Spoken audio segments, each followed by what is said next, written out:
Hi, this is David with Mad Bros Media, and I'm here with funny man Brad Williams. How you doing today, sir? Wonderful, man. Thank you for having me on your show, produced by two brothers. It's nice to see brothers like that are coming up in their 40s that aren't like fighting. They're not fighting over the family money. You guys haven't sued each other. That's awesome. So good. Yeah, not yet. I mean, we used to, wrestle around when we were younger, but we were past that, I guess. Yeah, good call, man. So I saw that you were recently in Everett. How did that go? Have you been to Everett before? Oh yeah, Everett, Washington. We did that as we're recording this 2 nights ago. Never been there before. That's the sound of Galaga going on in the background in case you hear that on the microphones. Everett was one of the craziest shows, legit, I've ever done in my life. In the same show, when I walked out on stage, there was a guy that yelled out, "Brad, it's my birthday. I'll suck your dick." That's how the show started. And I just paused. And first of all, I'm like, wow, your birthday and yet you want to suck my dick. Well done. You're what you call a giver, sir. But yeah, I'm not going to, I love my wife very much. I'm not going to get divorced over that. I'm not going to lose half my shit for that. So there was that to start off. That guy, I had to deal with that as hecklers go. At one point, I do a joke about my dog, and someone yells out from the audience, "I've got a dog." And I'm like, yeah, a lot of people have dogs, that's fine. And he goes, "No, it's with me right now." And he walks up and he puts a 10-week-old English bulldog on the stage. 10 weeks old. And we've been laughing and like loud noises, and this dog just like, "Where the fuck am I?" And he just brings him on stage, puts him on the stage, and then walks away. I'm like, "What are you doing?" And it's a big stage. The dog's wandering around. I'm like, I'm holding this dog. Like I don't want the dog to like be like, you know what? It's 10 weeks. It's not worth it. I don't want that to happen. So I'm like calling the guy back up. And then at the very end of the show, there was a female little person in the audience. She was very intoxicated, as was much of the audience, but very intoxicated. And I do a merch thing after the show where I do a meet and greet and I sell merchandise. And she just walked back behind the table. No one stopped her because they thought, "Oh, it's a dwarf. Brad probably knows her." Or like they all know each other. It's fine. It's probably his auntie. And she really did not want to leave. And I like, "Hey, I'm working here." She's like, yeah, do your thing. I'm good. And I'm like, "No, you don't understand." And at one point, I have a very large merchandise trunk right there. It was open because that's where I keep my merchandise. And she just got in the merchandise trunk. Like, "I'll just stay here." And I'm like, "What? I need that." Like, that's crazy. Eventually, we got done through the merch line, and then she's like, "So what are we doing now?" I'm like, "We ain't doing nothing. I'm gonna go back to the hotel." She's like, "What hotel are you staying at?" I'm like, "No, we're not doing this. We are absolutely not doing this." And so in the same night, I got offered a birthday blowjob from a dude. A dog was put on stage, and there was a dwarf woman who really thought that she had a shot. Man, you can't write that stuff. I do a whole hour how much I love my wife and my daughter, and she thought after that whole hour, she's like, "Oh no, he's gonna be mine." And it's like, doubt it. it was so yeah. Shout out to Everett for having one of the more memorable shows I've ever done. Yeah, there's a few crazy characters that live out that way. Sure. So, did you tell your wife about what happened after? Oh yeah. She was like, full honesty. But like, it's amazing whether it be comedian wives or other famous people and their spouses, what happens, and from what I've heard from my friends who are also in certain industries, and it's not necessarily wives, it's wives, it's husbands, it's wherever your spouse is, at some point they start just not caring. Like, people are like, oh man, your wife must be like, oh man, I'm married to a comedian, blah, blah, blah, and she could give two fucks, not at all. Yeah. So I call her, I'm like, yeah, this dwarf girl hopped in the bag to like trying to like, she wanted to go home with me, and she's just like laughing, and she was like, she wants to go home with you, and I'm like, you did go home with me, you live with me, you have my baby, so I don't know if she's that dumb, because what does that say about you? But I don't know. She doesn't care about that kind of crazy stuff that happens on the road. She knows me. And she knows that it's just a crazy story that I'll probably turn into a bit that will probably help pay a couple bills around the house. So that's all that matters. So I understand. I hope I'm correct. I understand that she's a Taekwondo instructor. Is that correct? It used to be, yeah. Hasn't been for a while, but at one point was ranked number 2 in the nation in Taekwondo. So yeah, she's good. And if you're wondering why I lose arguments and why I don't be like, what? Respect me. That's why. That's what I was going to say. Has she ever put the smackdown? No. We had an early date where this is like our 3rd or 4th date, and I was hitting. It was at her friend's house, who happened to have a boxing bag, heavy boxing bag, and I was kind of hitting it like, this is fun, and then she kicked it in heels. And when I was hitting this bag, I was hitting it as hard as I could. The bag didn't move. She kicked it. This bag went wrong, like back and forth like that. I'm like, I'm never gonna win an argument. But like, some guys would have been intimidated. That was the hottest thing I've ever seen. So yeah, I think it's great, because something goes bump in the night. It's 2:00 in the morning. We're woken up. She's not looking at me like, honey, go see what that is. I'm like, no, you go grab your nunchucks. I say that's not a racist joke. She's actually trained. So like, you go grab them and you go down there. So it's awesome. Some guys would be intimidated by that. I'm not at all. If you look at me, the last word that comes to your head would be fighter. So whenever there's a conflict or whatever, I just turn to her. It's great. Yeah. So I saw on Instagram that you been receiving a lot of free products. I know you're talking about that. I think one of them was like Liquid Death, and you're like, yeah, they don't pay me, but I'm just. They don't. So I love for them too. Has there been any other products or any other companies that have been sending you free stuff like that? Oh my God, I'll shout them all out. So Liquid Death does great water. It's just spring water, but now they've flavored them. It's great. Once again, they don't pay me. A Blue Run bourbon is freaking amazing. They've sent me a couple bottles, and they're awesome. The Plain Jane CBD, they've sent me a box. Sheets and Giggles sent me my bed sheets, and those are soft as hell. If you ever want to have the best night's sleep of your life, go get some Sheets and Giggles sheets. There's tons of stuff that companies send me, and they just go do you want it? And I'm like, yeah. It's one of the coolest parts about, I don't like calling myself a celebrity. I don't look at myself as a celebrity, but that's one of the coolest parts is people just go hey, you have a lot of followers. We'd like to send you our stuff, and you're like, okay, let's go. I'm not turning down free stuff. So it's a really cool part about this job, and every now and then I like to shout them out. Once again, they don't pay me, but they sent me free stuff, so I'm fine with that. So you got your start with Mencia. Yep. Do you consider him a mentor to you, and do you still in touch with him? Yes, still in touch with him, and it's that's where I got my start. So the story was and is, I went to a comedy show. I was 19 years old. I was there just with my dad for Father's Day in 2004, I want to say, 2003. Shit, 2003. Wow, it's been that long. So, and I went there, and Mencia's on stage, and he starts making midget jokes, and half the audience is laughing. The audience that's sitting by me is like, and he notices that side isn't laughing, and goes, "What, is one of them here?" And I just raised my creepy little hand in the air, and I'm like, "Yeah, I'm here." And he called me up on stage, and he asked me questions, and the answers got laughs that I gave. I wasn't trying to be funny, and that was the moment where I was like, holy shit, this is the coolest feeling ever. I want to be a stand-up comedian. And toured with him for 4 years, and then sort of graduated feature school, if you could say, feature act school, and then started headlining, and now I've been doing it 18 years. So it's strange that I've been headlining now for like 13, 14 years. So before that, you never had any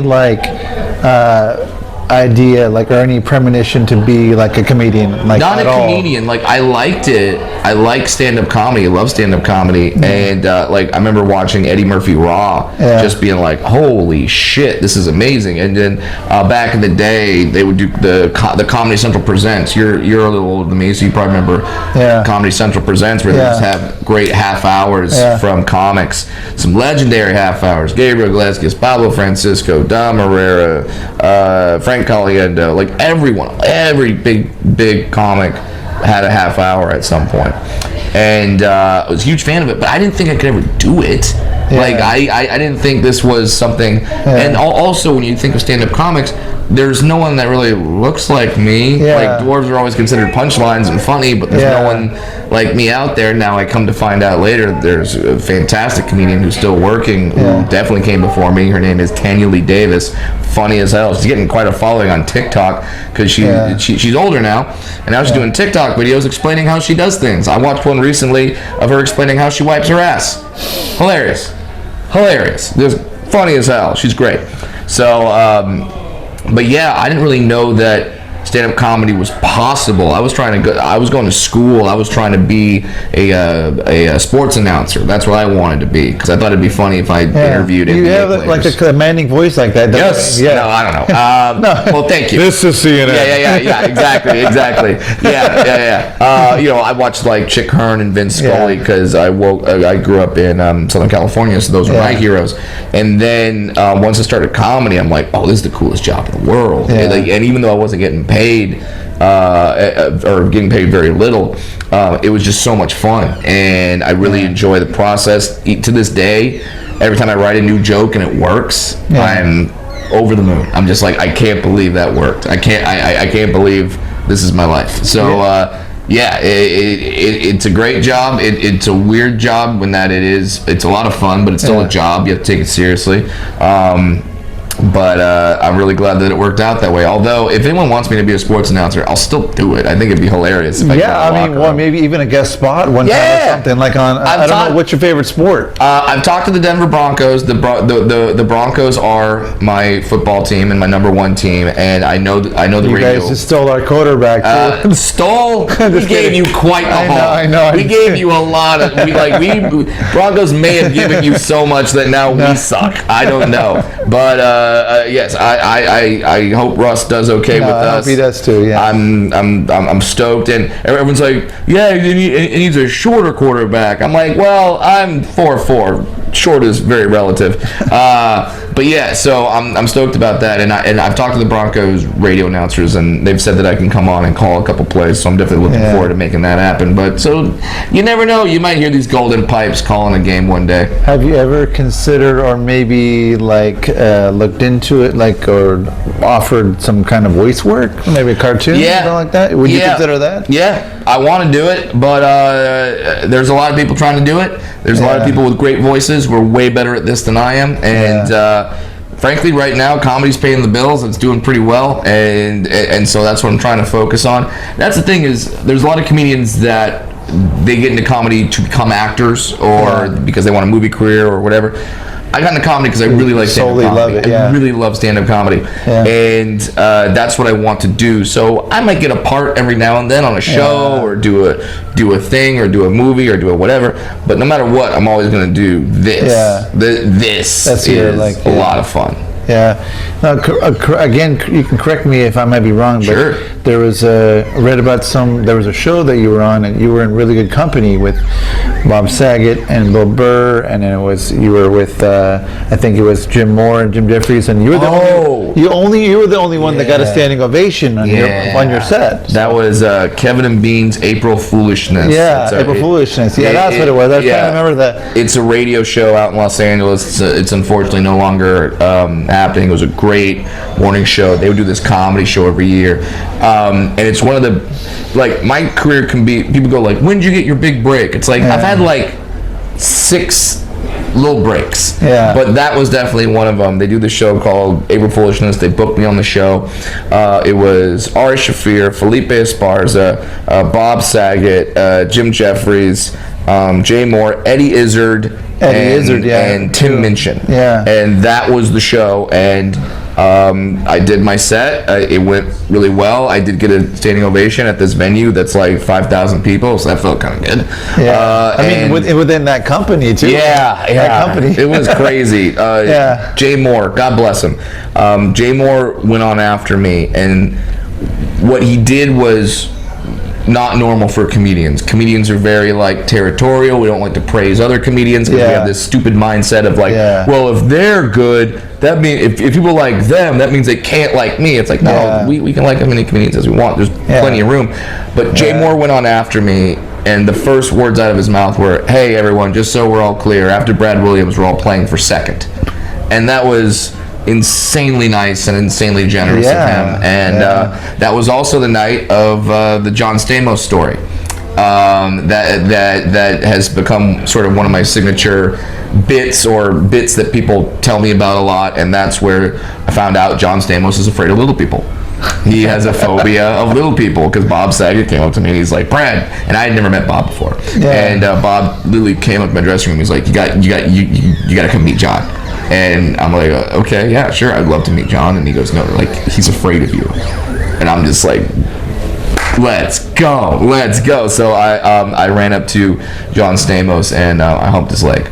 And he was terrified. He was absolutely terrified. And there's a sequel to that joke, that story, where I saw John a few years after that. Bob Saget did a wonderful fundraiser every year for the Scleroderma Foundation, a disease that unfortunately claimed a few people in his family. Rest in peace, Bob. Oh God, that one hurt. So it's this big night. There's a bunch of celebrities there. There's comedy. There's music. It's this whole thing. Stamos sees me at my table, runs over to me, grabs my hand, and goes, "Come with me." And he walks over and he walks in front of Jimmy Kimmel's table. And he looks at Jimmy and goes, "Jimmy, look, I'm fine now."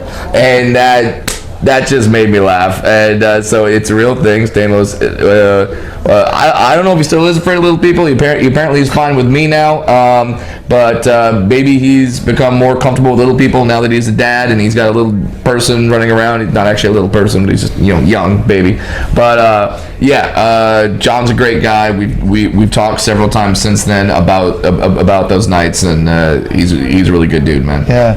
And speaking of Jimmy, you appeared on Jimmy a couple of times too, right? Yeah. I did some skits there for Jimmy. I've never done stand-up on Jimmy Kimmel, but I've played like a mini cowboy. I played a Clippers player back when they were really shitty. That's actually all right. So this is a cool story. So I'm going to on Jimmy Kimmel Live to play a really horrible Clippers basketball player, because obviously if you think of a horrible basketball player, you think someone my size. So that's the bit. And I go to one of the stage managers and I go, "Hey, just who else is on the show tonight? Just curious." And they go, "So and so and Don Rickles." And I'm like, "Rickles? Rickles is on the show tonight? I have to meet Don Rickles." They're like, "Nobody meets Don Rickles." I'm like, "Well, I'm gonna meet Don Rickles." So they tell me, they're like, "No, he just comes in, he does a segment, he leaves, doesn't hang out, he doesn't see people." And I'm like, "I don't care. It's comedy icon. I'm meeting Don Rickles." So I find out, I ask some stagehands, and I find out there's this like tunnel under the Jimmy Kimmel Theater that like you can come in from the back and just go right under, and it pops you right up. So I know he has to exit through this tunnel. So when I do my bit, which fortunately opens the show, I don't even get out of costume. I run down to this tunnel, and I'm just waiting there. And I'm hearing the laughter. Rickles is killing, and then he gets done. He comes down, and he's walking down the tunnel, and I see Don Rickles coming towards me, and I don't really get starstruck. I am starstruck. I cannot say anything. I don't know I don't know how to open this conversation. I'm just like, I'm dumbfounded. And Rickles walks up, sees me, looks me up and down, and just goes, "Stop smoking."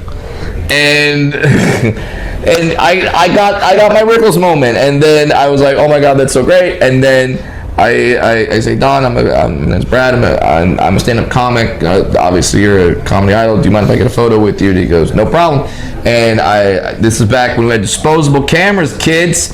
I tossed my camera to this other guy that was down there. He took the photo, and it turned out great. And I have that photo framed in my house. And that's the thing is, like, because it was like a disposable camera, I had no idea how this photo was going to turn out. Yeah. And thankfully, when I got it developed, it turned out fantastic. I have it framed in my house. It's awesome.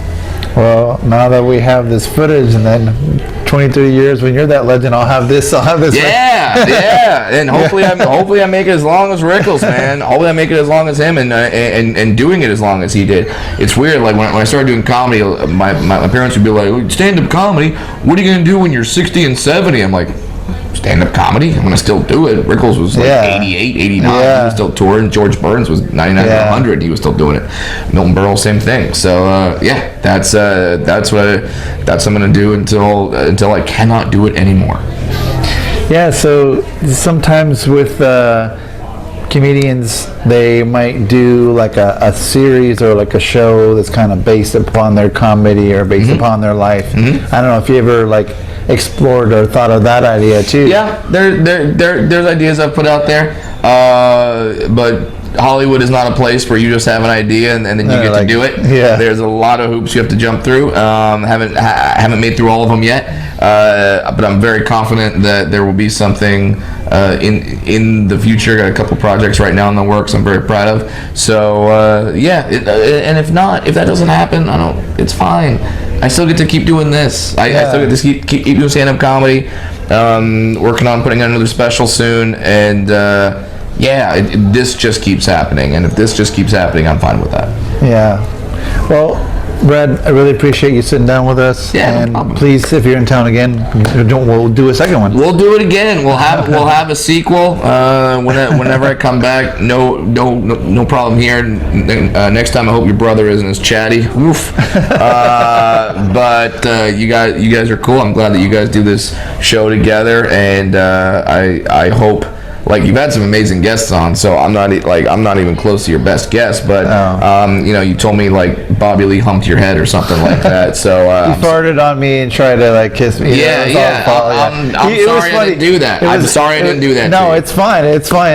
I feel secure. I feel secure in your vicinity with him. But because it was funny because he's like, it's European, just a little one like this, just a little one.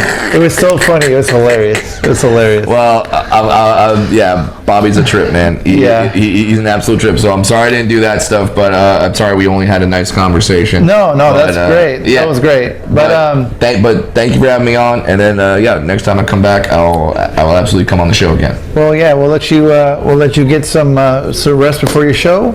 And this has been David with Mad Bros Media.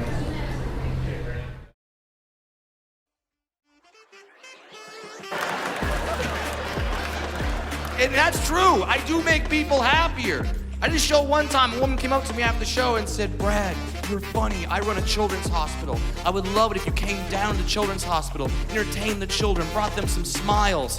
I said, "Yes, that's perfect. I mean, hell, you guys have known me now for a few minutes, and you know my act is perfect for the fucking kids, all right?"